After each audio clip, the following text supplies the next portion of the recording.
이거 사설을 한번 여기다 띄워봐라. 여기 있을걸? 여기 영상에다 한번 띄워봐.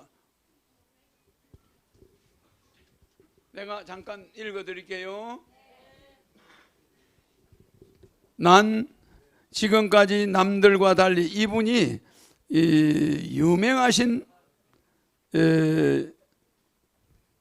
교수인데, 유명하신 편집 수필 가면서 유명한 그 교수래. 이름이 김차웅 교수인데 논설위원이야. 근데 보니까 난 지금까지 남들과 달리 정치를 모르고 살았다. 어떻게 보면 눈길조차 주지 않았다는 것이 옳은 표현일 것이다. 이 사람은 정치를 아주 싫어하는 거예요. 외면한 거예요. 그러다 보니 정치에 관한 글을 써본 일이 별로 없었다고는 할까. 그런데 요즘 들어 부쩍 정치에 관심이 쏠리고 있어 뜻밖이라는 생각이 든다. 이는 어쩌면 낙후된 정치의 시대적인 영향일 수도 있다. 그리고 일찍이 공자와 소크라테는 이상적인 정치신을 위해 저마다 도덕을 세우며 인간 중심의 사회를 만들고자 했다. 지금 그래서인지 사람들 사이에 회자되고 있는 신령의 화신인 신인의 출현에 관심이 모아지고 있다. 큰바의 얼굴과 같은 신인은 어느 날 갑자기 등장하지 않으며 예언에 의해 정해져 있다고 한다.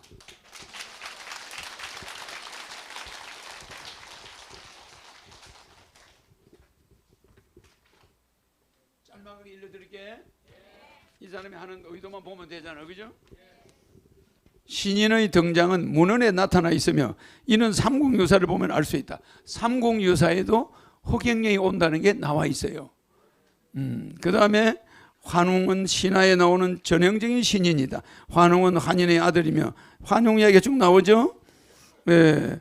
그럼 오늘날의 신인은 누굴까? 자신을 본자라고 일컫는 허경영으로 그는 젊은 나이에 여러 번 대통령에 출마한 바 있는 시대적 영적 정치적 메시아 내지는 미래에 펼쳐질 성취의 상징인 다윗이라 할 수 있다. 이 사람이 약간 기독교적인 데가 있어요. 그는 공평한 사회가 되기 위해서는 섭리로 통치하지 않으면 안 된다며 이의 교두보로 국가혁명배당금당을 출범시키고 만장일치로 총재가 됨으로써 차기 대통령 후보가 됐다. 그는 오래전부터 유튜브 방송을 개설하고 강연 등을 통해 자신의 포폭을 넓혀왔다. 그야말로 준비된 선지식인 대통령 후보를 할 수 있다. 그런 나라의 운명이 예언서에 나와 있다고 기회 있을 때마다 말하기도 한다. 그가 신인답게 우주의 길을 자유자재로 구사하고 보면 시공을 초월한 사람으로서 타임머신을 타고 다니는 것과 같은 느낌을 준다. 맞죠? 신인은 예수나 석가 그리고 공자와 같은 종교인이 아니다. 그가 이들과 같이 종교인이 될지는 먼 얘기로서 후세 사람들이 믿기에 달렸다. 그를 두고 어떤 이는 사이비 종교인으로 내몰기도 하고 그가 선배는 우주 파워를 보고 속임수라 말하기도 한다. 이는 신인의 존재와 천부적인 초능력을 정확히 알지 못한 데 원인이 있다 하겠다. 신인으로서 위치와 존재감을 부각시키다 보면 혼탁한 인간사에서 음해성 애기가 어찌 없겠는가? 맞죠? 그러니 신인은 이에 조연할 뿐 화를 내거나 감정으로 나서질 않는다. 오로지 자신의 길만 걷다 보니 대인이란 말도 있는 것 같다. 신인은 종교에 회의적이면서도 사람들에게 교회나 절을 비난하면 안 된다고 말한다. 믿음이 있으므로 인류가 바로 서게 될 수 있다는 긍정적인 생각 때문이다. 신인은 지금의 시대가 난세에 다를 바 없는 절체절명의 위기여서 반드시 신인이 나서야 한다고 외친다. 낡은 세상을 바꾸기 위해 그가 지난 30년 동안 오로지 대통령의 입장에서 대한민국을 살릴 봉안을 내놓은 3.3 정책을 보면 거의 확고한 통치 철학을 읽을 수가 있다. 따라서 그리 고리 깊은 이념에 편성하기보다 보수 좌파를 아우름으로써 명실공히 중도파의 아이콘이자 구심점인 그는 정책을 통해 국민의 90% 이상이 중산층이 되어야 한다는 중산주의를 모토로 하고 있어 공감이 간다. 공감이 간다. 여기죠? 내가 신인에게 관심을 가지게 된 것은 그가 다재다능하고 IQ가 403 천문지리의 밝은 달인 녀석 아니다. 거의 날카로운 예지력과 사려 깊은 통찰력 그리고 정책 태계를 통한 흡입력 때문이다. 그는 국민들을 설득하지 못하면 참된 지도자가 될 수 없다고 말한다. 전적으로 동의한다. 거의 강연 등이 말해주듯 그는 국가를 경영할 능력을 두루 갖췄다. 거의 정치 공학적 발상이 혁명을 시사하는 등 파격적이어서 놀랍다. 그죠? 그가 내세운 정책이 대통령 후보로서 주옥 같다 보니 이의 핵심을 되짚어 보지 않을 수 없다. 그는 기성정치인을 국가가 지정한 정신교육대에 보내고 국회의원수를 백성으로 하되 무보수 명예직으로 하며 광역 및 기초단체의 의원선거를 폐지하되 지자체 단체장은 대통령이 임명제로 하고 상속세를 폐지하는 등 모든 과세를 국세 하나로 묶는다는 것이다. 그는 가정경제가 국가의 주춧돌이므로 양적 완화를 통해 눈뜨기처럼 분화하는 가계부채를 없애고 지하경제를 양성하며 인간이면 인간답게 살 권리가 있는 만큼 누구나 행복을 누릴 수 있도록 대한민국이 주식회사로서 국민 배당제를 실시하는 것이 경제를 살리는 길임을 과감히 보여준다. 여기서 간과할 수 없는 것은 지금은 물론 미래의 세대를 위한 국민 배당제로서 이 제도가 시행될 경우 국민들은 나라를 거들낸다며 불안해한다는 사실이다. 그러나 그가 전문가 못지않게 수치에 밝고 재원 마련의 구상이 체계적이고 논리적이고 보면 실제 배당을 하고도 남아 돌아 그런 염려는 하지 않아도 된다.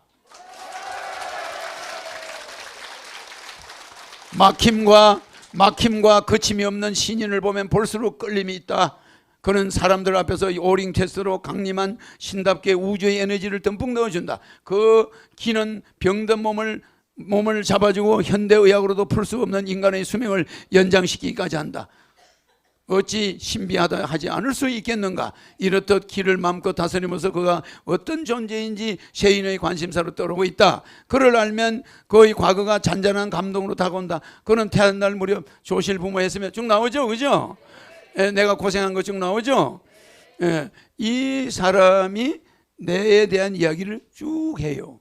그런데 이 사람이 이 글을 신인 허경영으로 썼죠.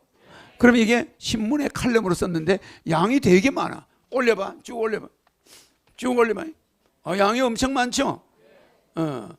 자, 이게 양이 다야. 그다음에 요거 말고 방금 있던 거. 자, 이거는 중산주의로 가는 국민 배당금제. 이걸로 나오게. 이걸 바꿔. 중산주의로 가는 국민 배당제. 그걸로 바꿔줘요.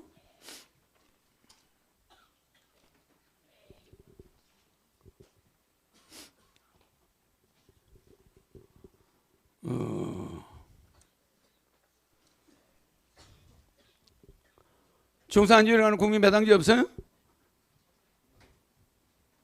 안 나오나? 내가 읽을게. 자, 이 사람이 또 올린 거야. 한번 봅시다. 올려봐요. 글자 올려서 글자 확대. 저 끝까지 확대. 더 확대. 저 끝까지 확대. 밑에. 자, 쭉 올려봐요. 스톱. 조금 내려. 조금 내려.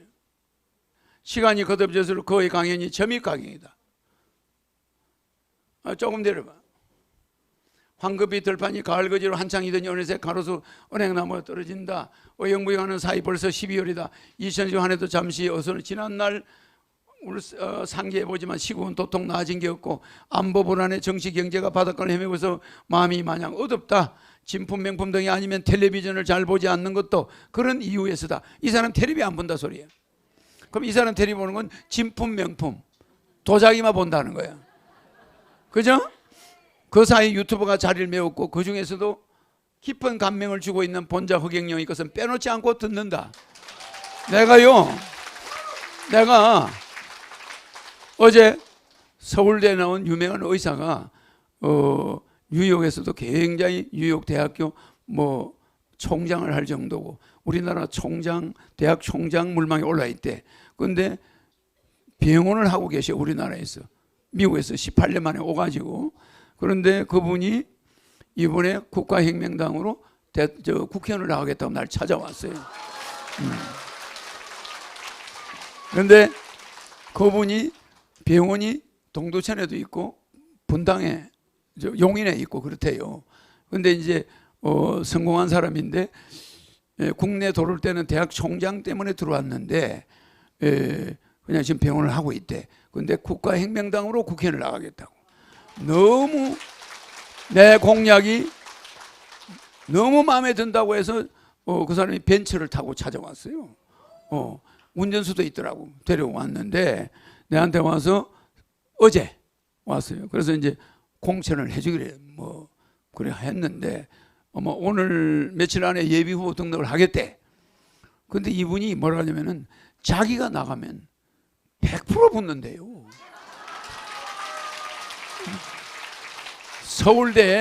서울대 같은 동기들 의사가 자기 이 레벨이 이게 쫙 돼 있다네. 그리고 서울대에서 앞으로 허경영이를 서울대에서 띄우겠다는 거야. 그리고 자기 서울대 동기들이 꽉 잡고 있대, 많대. 그러니 자기가 그 의사가 그런 대학 총장 정도 캐리가 있는 사람이 정치에 발을 디디는 건 처음이래. 왜? 허경영의 3.3 정책, 허경영의 그걸 보고 나서 허경영을 엄해하는 것도 다 봤대. 그러나 그런 건 중요하지가 않대. 무조건 허경영과 함께 국회에 들어가서 허경영을 자기가 도와야 되겠다는 거야. 그래가지고 그 사람이 이 사람보다 한 수 더 떠. 한 수 더 떠는 사람이야. 내 유튜브는 싹 다 봤대. 싹 다 봤대. 그런데 서울대에서도 우수한 성적으로 의대를 나와가지고 미국에서 미국의 의사고시도 붙어가 미국 의사, 한국 의사, 뭐 이걸 다 지금 한국에서 병원을 하고 있으니까 병원을 2군데 가지고 있는데 이분이 잘생겼어요. 그리고 여자 하나 뭐 여비선가 데려오고 운전수가 직접 왔는데 벤처 좋은 차를 타고 왔어요. 와서 뭐 그냥 비용 같은 것도 자기 국회의원 되는 데는 모든 걸 다 합법적으로 다 투자해가지고 붙겠대. 그 붙는 거는 걱정 말해.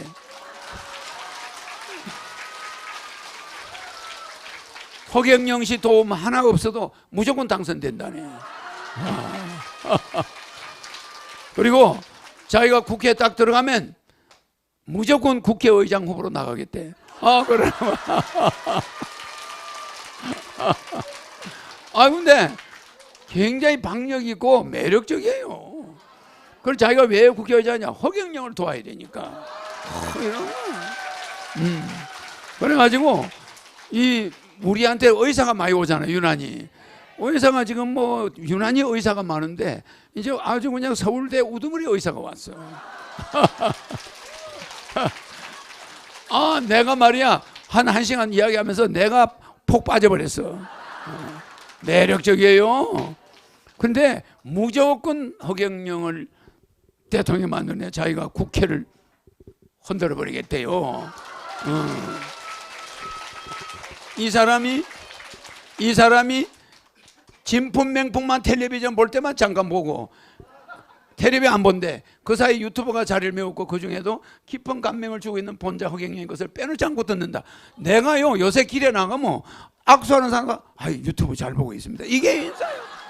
그래서 유튜브 보시는데 하늘공 왜 안 옵니까? 바빠가지고 못 가요. 그러니까 자기는 유튜브는 빼놓지 않고 본대. 아무리 바빠도. 그래서 내가 대통령 되면은 졸음 운전하다가 사고 낸 사람은 무조건 봐주겠어. 무슨 말인지 알겠어요? 왜 뭐 그냥 원체 유튜브 보다가 좋은 사람도 있겠지. 이게 교통 문제로 해서 벌금 맞았거나 이런 사람들은 사면복권을 자주 해줘야 돼요. 알겠죠? 내가 대통령이 되면은 교통 문제로 벌금 나 있는 사람 이런 사람들 다 일단 사면할 거예요. 강연을 들으면 재밌고 지겹지가 않다. 내가 그에게 매료된 것은 거의 꿈과 비전을 봤기 때문이다. 각박한 세상에 국민에게 희망을 안겨준다는 것은 쉽지가 않다. 그가 내온 3.3 정책이 요즘 들어 유튜브와 인터넷을 달구고 있다. 그의 정책은 가뭄의 담배와 같은 제도여서 국민적 관심을 끌기에 충분하다. 3.3 정책은 약 30년 전부터 구상된 것으로서 역사성이 있고 보면 역대 어떤 정책보다 월등하다. 그래서인지 박수 치지 말아야 돼요. 그래 빨리 읽어버려요. 그래서인지 내가 잊어버리잖아. 그러니까 그래서인지 이제야 비로소 사람들이 3.3 정책에 눈을 뜨기 시작한 것 같다. 3.3 정책은 요즘과 같은 혼탁한 정치판에 있어서 이정표라 할 수 있다. 정부 수립 이후 많은 정책이 쏟아져 나왔지만 정책다운 정책을 보지 못했다. 이 사람이 우리나라의 유명한 수필가 논설위원이야. 이 사람이 정책다운 정책을 본 적이 없대. 멀쩡한 세종시를 갖다가 수도로 옮긴다는 둥 이렇게 해서 대통령 된 사람들밖에 더 있어요? 말하자면 그건 정책이 아니야. 그것은 국민을 우민화하는 거란 말이야. 표 얻기 위해서. 알겠죠? 정책을 보지 못했다. 3.3 정책은 나라를 다스릴 정책의 백과사전이라 해도 지나치지 않는다. 알겠죠? 모든 정치는 지금 여야 정당들은 허경영의 3.3 정책에 칸냉고한 거. 뭐 그거의 일부분이야. 그거 가지고 나라가 바뀝니까? 아니 비행기가 부속이 10만 개가 있어야 되는데 거기서 부속 하나 뽑아가지고 비행기가 갑니까? 안 되는 거야. 메커니즘 33개를 다 해버려야 확 돌아가는 거야. 그 사람들은 결혼하면 3억 준다 이것만 보고 미쳤다는데 전체를 봐봐. 인구가 결혼을 하나, 그죠? 아니 결혼 비용, 결혼을 장려한다고, 출산 장려한다고 10년간 100 몇십 조를 썼는데 그거 그냥 현찰로 논아준 게 더 효과 있었을 거야. 맞아 1억씩 그냥 논아줬으면 더 효과 있었을 거야. 그런데 뭐 연구비 뭐 용역비 뭐 이래가지고 출산은 계속 떨어져. 돈은 100 몇십 조씩 퍼부어. 이게 뭡니까? 현찰로 주는 게 바람직해 안 해요? 그게 바람직해. 뭐 돈 무슨 핑계 대놓고 돈은 다 딴 데다 닦아서 딴 데. 이런 정부의 예산 낭비 60% 전략에서 돌려준다는데 누가 시비를 걸어? 안 그래요? 정신교육대 가고 싶으면 시비 걸어. 자, 예로부터 뿌리 깊은 나무는 바람에 흔들리지 않는다고 했다. 오랫동안 갈고 다듬은 정책이 결코 휘둘리거나 꺾일 수가 없다. 3.3 정책은 모두가 혁명으로 짜여져 있어 획기적이다. 혁명이란 무엇인가? 기존의 제도를 확 바꾸는 게 아닌가? 왜 3.3 정책이 지금에 와서야 조명을 받을까? 여태 그 제대로 된 정책이 없으니까. 더구나 역대 정부는 3.3 정책의 대부분이 황당무계하다 하여 거들떠보지도 않았다. 많은 정치인이 나섰음에도 그냥 지나쳤고 저마다 실현성이 없거나 시기상조라고 입방아를 찧어대며 일축했다. 그죠? 정책 일수로 앞을 내다볼 줄 아는 지혜가 필요하다. 3.3 정책은 진작부터 도입돼서 했다. 정책일수로 타이밍이 중요하다. 3.3 정책이 지금에 와서야 먹혀들고 있는 것은 그만큼 정치와 경제가 어려움에 처해 있었다는 반증이 아닐까. 맞죠?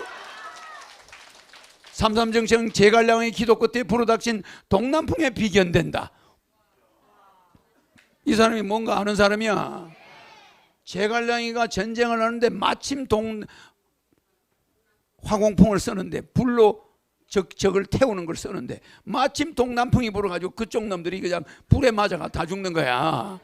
때마침 바람이 그렇게 불었나 제갈량이 깨를 썼다는 거야. 맞죠? 3.3 정책은 제갈량의 기도 끝에 불어닥친 동남풍에 비긴된다. 그러고 보면 3.3 정책은 새 정치와 맥을 같이 한다고 나 할까? 현재와 같은 수준의 정치로는 새 정치를 기대할 수가 없다. 한때 정치 초년생이 새 정치를 덜 먹였지만 선배는 수준에 거쳤을 뿐 국민 속에 파고들지 못했다. 누군지 알겠죠? 쓰잘데없는 이야기야. 이 사람은 다 알고 있어. 그런 사람 나와봐야 별 볼 일이 없다 이 말이에요. 국회의원 몇 명 건진다고 나라가 바뀌나? 아니에요. 허경영이가 국회로 들은 거하고 그런 사람들이 국회의원 몇 명 건지는 거하고 차원이 달라. 맞아. 그러나 그나마 우린 짧은 기간 안에 좌파 우파 정치를 경험했고 사회주의와 민주주의 그리고 자본주의가 어떻다는 것을 배웠다. 알게 됐다. 작금의 정치판을 보면 좌우로 나눠져 이전 투구를 밥 먹듯 하고 있다. 역대 정권을 거치면서 국민들은 안중에도 없고 이념적 대립만이 반복되었다. 이제 낡은 정치를 청산할 시점이다. 그러기 위해서는 이념적 진영 논리에서 벗어날 수 있는 중산주의 확립이 선행되어야만 한다. 내가 중산주의 주장하죠? 중산주의의 목표는 국민들이 골고루 잘 살도록 한다는데 있다. 그 중심에 3.3 정책이 자리하고 있다. 중산주의를 실현하려면 영적 지도자의 권능과 국민 속에 파고들 수 있는 혼이 담긴 정책이 있어야 한다. 이 사람 참 명언이죠? 명언이죠? 중산주의, 무국적, 무차별, 무전쟁 이런 중산주의를 하려면은 영적 지도자의 권능이 있어야 되죠. 내 눈을 바라봐. 넌 행복해지고. 허경영 불러봐. 넌 웃을 수 있고. 허경영 불러봐. 넌 시험하게 right now. 자, 허경영 눈에서 우주 에너지 받으세요. right now.